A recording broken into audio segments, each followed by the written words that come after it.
Hi, guys. Hope you're doing well this evening. It's Fred and Sheila with Hatfield McCoy Museum Adventures and FS Investigates. Hey guys, we just finished up on another video and put it out. So she won't put this one out till late tonight or in the morning probably. This video is going to be on the Mickey Stines former Sheriff Mickey Stines hearing that they just had in Letcher County concerning three things I think it was on the agenda. Okay. Sheila and I haven't covered Mickey Stines' case in a while. Right. And there's a reason why. Right. Hillbilly Crime, Elizabeth, is doing an amazing job. And she's from that area. So we're just, going to let her run with that one because she's doing fantastic. Yeah, we can't compete. And she said us girls need to stick up for each other. So I got you, girl. This is going to be a brief video, just enough for, if you're not a subscriber of hers, Hillbilly Crimes. Please do. And also JLR Investigates. Mm-hmm. There's several others, but we'll get to them eventually. But guys, they had a hearing on the Mickey Stines case. Mickey Stines is the former sheriff that shot the Letcher County judge, the Judge Mullins. Yep. And Stines' lawyers came into court and they had filed, they're wanting the indictment dismissed against Mickey Stines. They're wanting the indictment, the grand jury indictment, dismissed. They're wanting mental health records, and they're wanting bond. Now, the bond to me is the most outrageous and so forth, but we'll get to it as we go. Grand jury tapes. Guys, you can, and this is just me. Now, listen, we're not attorneys. Right. And we didn't even stay at a Holiday Inn last night. But we're going to give our opinion. We're going to discuss it. One thing, they're wanting mental health records, and most important to see is the bond. But mental health records, 1 minute they're filing for mental health evaluations and claiming possibly under stress and different things that he did what he did. Mm-hmm. But then they're asking for bond. Is he mental or is he not? Well, as far as the indictment, I don't think they will, but even if they was to dismiss an indictment, it's no big deal. You just go back and re-indict whatever it is they're complaining about. You just don't do the next time. Oh, really? In the okay. Grand jury room. Yeah, there's certain things that you can't say or do, and in front of grand juries, and try to persuade them or do this and that, and influence. And if any of that took place, they, even if it was to get dismissed, they just go back and re-indict. Good thing about Mickey Stines' case, it's not hard to go to a grand jury and show them the video, and you don't have to say nothing to show them what happened. I have a feeling you'll walk out with an indictment. Not a threat. Let's talk about the bond hearing. First of all, I'd like to say Mickey Stines' attorneys, man, they some of the best. They're working hard for them. You got to give them that. Mm-hmm. Building a good reputation as far as working for their client, because I would almost be embarrassed to go in there and ask for. That's what I was going to say. Do they, I don't know, but have they ever let someone who killed somebody out on bond? Oh, sure. Okay. It's happened. But Sheila, this is on video. This is on tape. Yeah, I'm saying we're going to discuss it, but this is a man that it's point blank. They proposed that they didn't care to put up $50,000 bond or property, cash or property, to get Mickey out of jail. Wow. And his lawyer said that he's the lowest possible risk level. And my question is, on whose scale? On whose scale would he be? And I'm not, guys, listen, these lawyers, Mr. Steele from London, Kentucky, the prosecutor, and Carrie and Jeremy Bartley from Somerset. Mhm. There's some good attorneys. Just watching them in court is interesting. I've been in court all my life watching attorneys, and these I'm impressed with these three. They're all working hard to do what they're supposed to do. I can't wait to see what Mr. Steele, because I got a lot of faith in him. I can't wait to see what he does in the London when the state police finally give him the evidence or the case file on. Yeah. Doug Harless. Thank you, baby. Doug Harless. And see what happens there. That's going to be an interesting. That should be coming to a head. You would think it Anytime. should be, something should be happening. Should have come to a head a long time ago, I think, but we'll go on. We're not on that case. Again, they're good defense attorneys, and they're working hard for their client. Harry Bartley, one of his attorneys, said that he's not a danger to himself or the community. That's what they thought on the day that he walked into the judge's office and chased them all over his office while he's pow-powing them. Not a danger to himself or the community. Nothing to show that he might be a danger to himself or others. He's told the judge that, and again, these are good attorneys. I'm not demeaning these attorneys. They're doing their job. They're trying their best. They're representing their client. Mm. And if she sells the judge on this, she could probably sell somebody oceanfront property in Arizona if the judge buys this. We'll see. Gives Stines bond. Anything's possible. It really is. Nothing to show that he might be a danger to himself or others. Well, all I can say there is click that video on and watch that video. That day that he's chasing that judge around his office and bang bangs him in 3 different places. Even when he gets ready to go out the door, reaches up underneath the desk and bang bangs him some more. Mm. And she says that Mickey Stines, she told the judge, she said he's got a wife and a daughter that he can still go home to.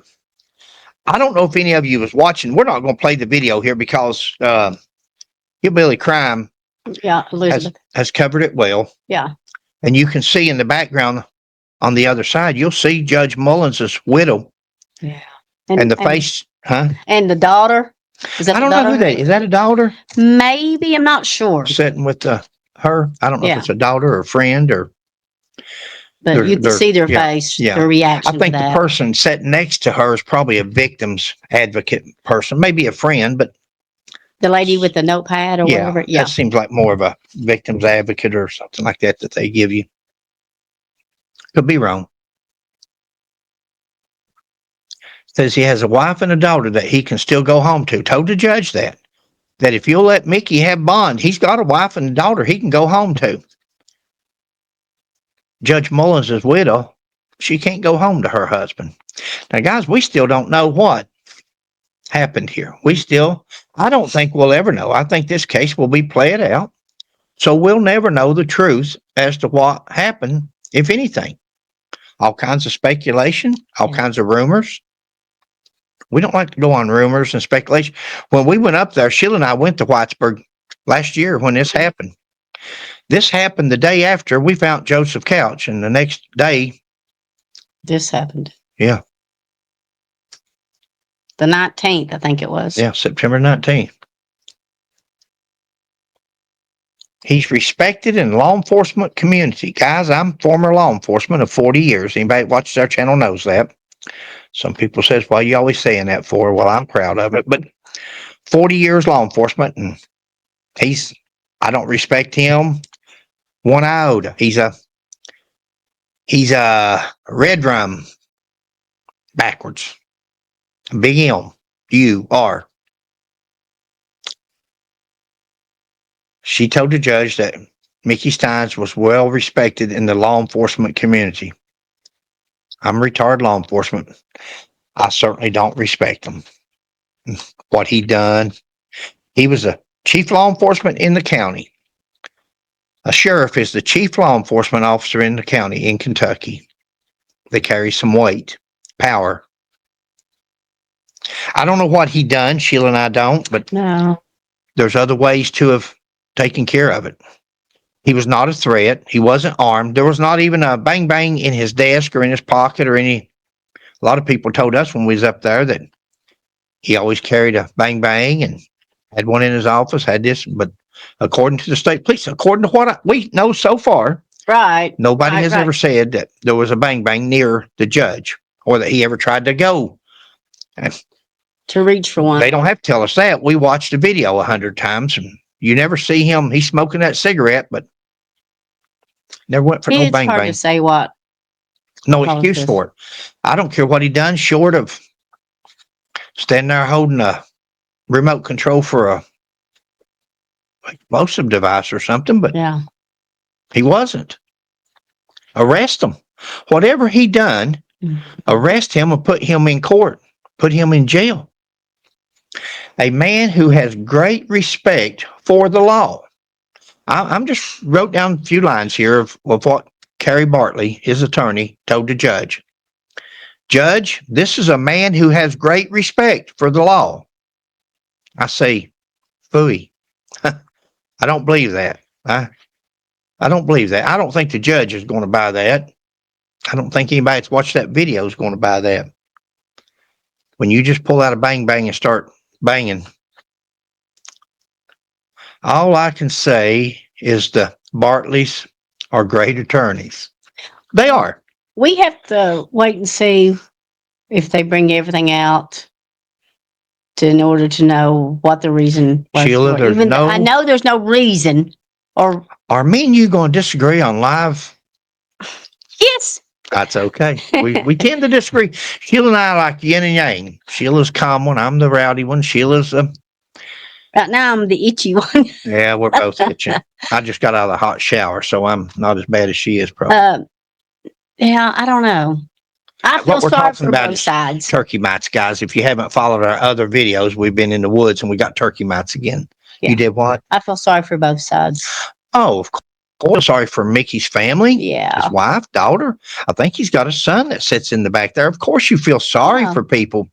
But this was his choice. He made this choice. Yes, I agree. This was a choice that he voluntarily made. He acted out, or whatever it's called, on impulse instead of being calm and trying to think about it. He just. All I can say is that the Bartleys are great attorneys and they're trying their darndest to represent their client.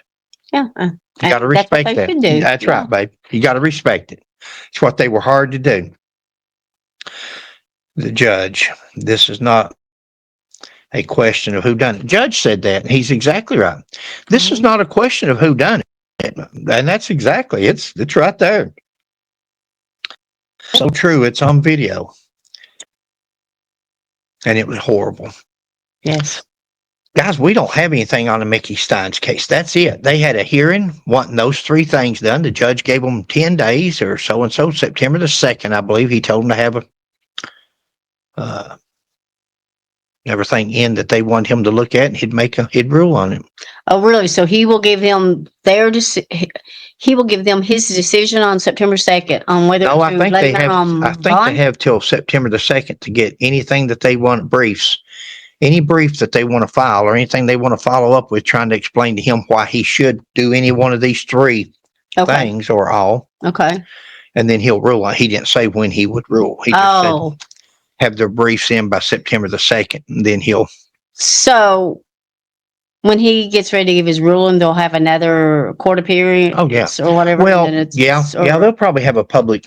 He'll either email them or. But I'd say they'll have another open court hearing. Eventually, someday, we're going to try to go up there. We're going to try to go to that area again. Now, we've been there a couple of times, and we were up around the courthouse steps video, and somebody went by and hollered at us. Yeah. That was way back, but recognized us. Yep. Guys, that's going to finish this video as a. I disagree with some of those comments as a former law enforcement officer. Not that I'm not proud of today's police officers, the way a lot of them, not that there are not some good officers out there still yet, but there's also so many bad. Police departments have lowered their standards so low, and that they're not getting the good people to be police officers, and all they want to do is abuse people, and that's not what we need as police officers.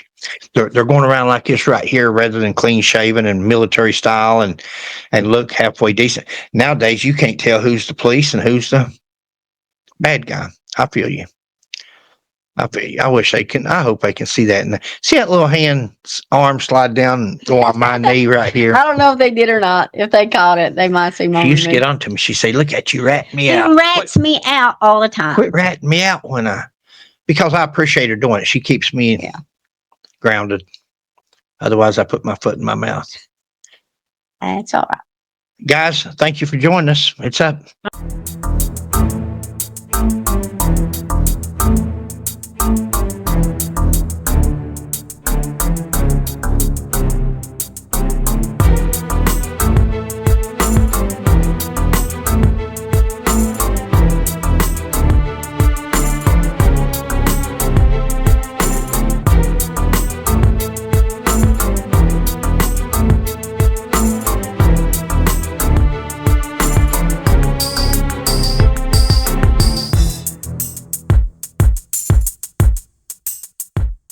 We hope you're doing well this evening, guys. Please like, subscribe, and share. And we'll catch you on the next one.